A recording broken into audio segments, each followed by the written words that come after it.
Mehmet,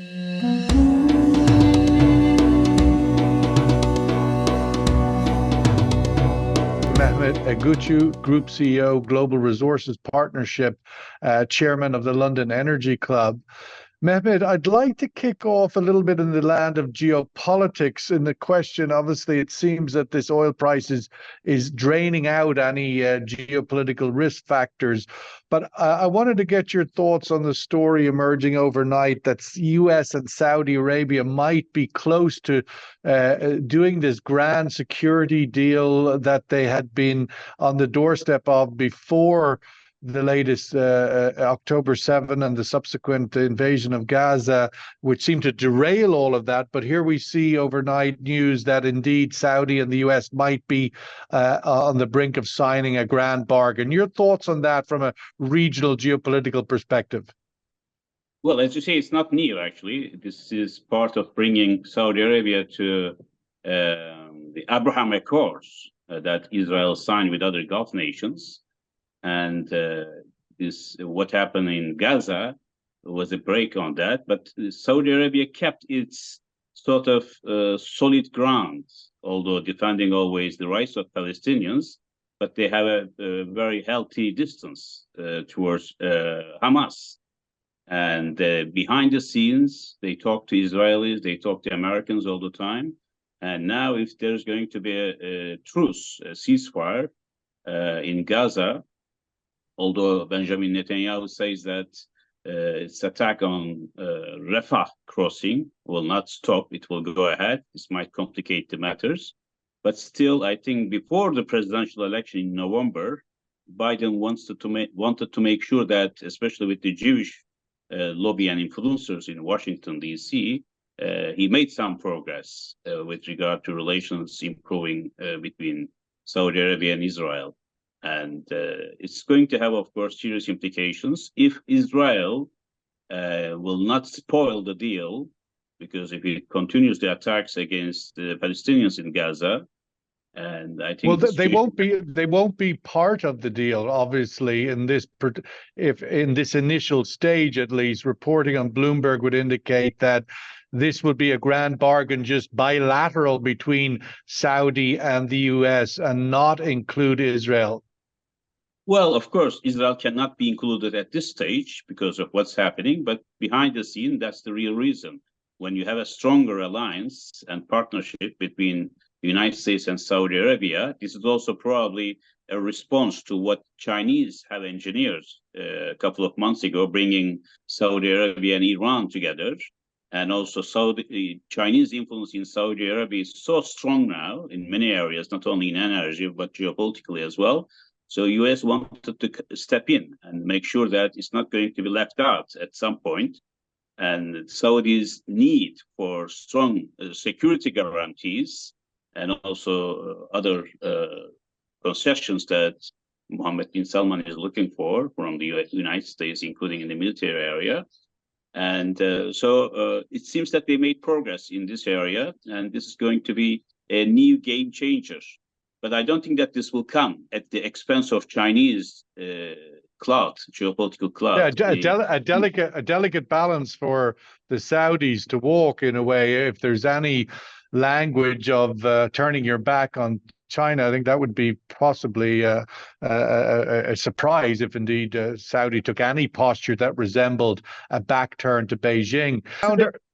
This is a very clever approach followed by Mohammed bin Salman. Relations with Saudi Arabia, Saudi Arabia's relations with Iran, China, US, European Union, other Gulf nations, Turkey, and this is part of its, I think, multifaceted approach to global relations, not putting all the eggs in the same basket. Of course, this is going to have impact also on its situation in the global market. Mehmet, back to the geopolitics of the near Mediterranean. We saw also overnight, I think, or at least reported very recent, that Turkey was going to join South Africa in the court case against Israel on genocide in the International Criminal Court in The Hague. Your thoughts on that decision and where it tells us about regional geopolitical relationships? Well, I mean, as many other countries are, Turkey is very keen on defending the rights of Palestinians, especially what's happening in Gaza. Of course, we all deplore and protest what's happening, as well as we deplore the 7th October massacre of Israelis by Gaza. And I think the Turkish joining the South Africa in the International Court of Justice is a sign that they, as one of the largest Muslim nations in the region, and in a position to do so, Turkey is pushing forward for this case to go. And this is going to, of course, affect, even in a worse way, the relations with Israel, because before the crisis, as you know, Turkey and Israel came together and normalized relations, even that we were talking about a pipeline bringing Israeli gas all the way to Turkey and then to European Union markets. And I think it's going to take a long, long time for the relations to improve again.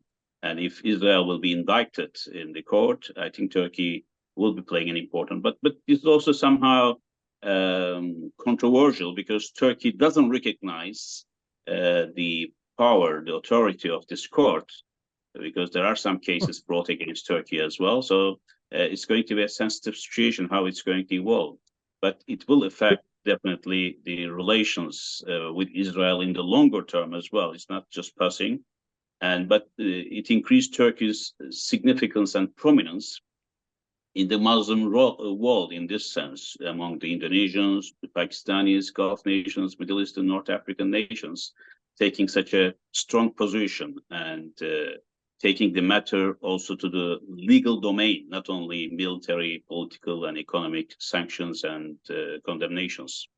There are also news that, Hamas might be asked to leave Qatar, because the Hamas political leaders, as you know, are for a long time based in Doha. And there are news that they might be coming to Ankara, perhaps. This might be part of a great bargain between US, Israel, and Turkey as well, to bring Hamas to another location where they will be under control. That's an interesting part of the equation when you think of it. The precipice we're on. The follow-up question I was going to put to you, Mehmet, on this, and I don't know if it's a bigger issue or not, but one to just point at is that if Turkey is on the side of the South Africans in this court case, this criminal in the Hague. Germany is on the other side with Israel. What does that do to German-Turkish relations, which of course are quite an important axis in terms of Europe, Turkey? I think both sides understand each other, and Turkey understands why Germany is so keen to support Israel in this case for historical reasons. And I think Germans understand the Turkish position as well. And the German president actually was in Istanbul and Ankara quite recently, trying to mend ties with Ankara, because in Germany, as you know, there's such a very strong Turkish community residing and working. So it's part of the German equation. And therefore, whatever happens between Israel, Turkey, Israel, Germany, I think bilateral relations will not be seriously affected by this, because there are underlying strong fundamentals in this relationship. And but I think it's going to become increasingly difficult to sustain support to Israel at any expense, because as we have seen during the protests in campuses around the world, and also public opinion is not like the governments which are obliged to take certain position vis-a-vis Israel. And I think Turkish position is seen more not only supporting Palestinians in Gaza. I'm not talking only about Hamas, but the Palestinian civilian population, but also it's gaining some sort of a high moral ground in that regard, while most of the Western governments are supporting what Israel is doing, openly or indirectly. I wanted to get your thoughts on another story this week, which was the deal for LNG from ExxonMobil, Qatar into Turkey. Your thoughts on that and what it tells us about that regional relationship? Well, it has a geopolitical story behind it as well, I must say, because as you know, Turkey imports 98% of its natural gas, and 30% of this is in LNG received from Qatar, Algeria, and other countries, Oman. And now this deal But coming, also heavily dependent on Russia too, right? well, 40% of its Not for LNG, gas. but for pipeline gas. Yes, pipeline gas is about 40% of Turkey's natural gas import. Therefore, there was a statement also from the US State Department expecting countries in the region, meaning Turkey as well, to reduce dependence on Russia and increase trade with US as European Union countries are doing. So now this deal, about 2.5 million tons per year, $1.1 billion and 10-year period. I believe that it has a couple of elements. One is that US is pushing Turkey hard to reduce its dependence on Russia. And secondly, Qatar is a partner, of course, in this Golden Pass field where the LNG will come. And Turkish-Qatari relations are very strong. President Erdogan can never say no to Emir Tamim and Thani. Therefore, Qatar element is very important. And then this is going to sour relations with Russia somehow because the contract is going to come up with Iran and Russia expiring 2025 and 2026.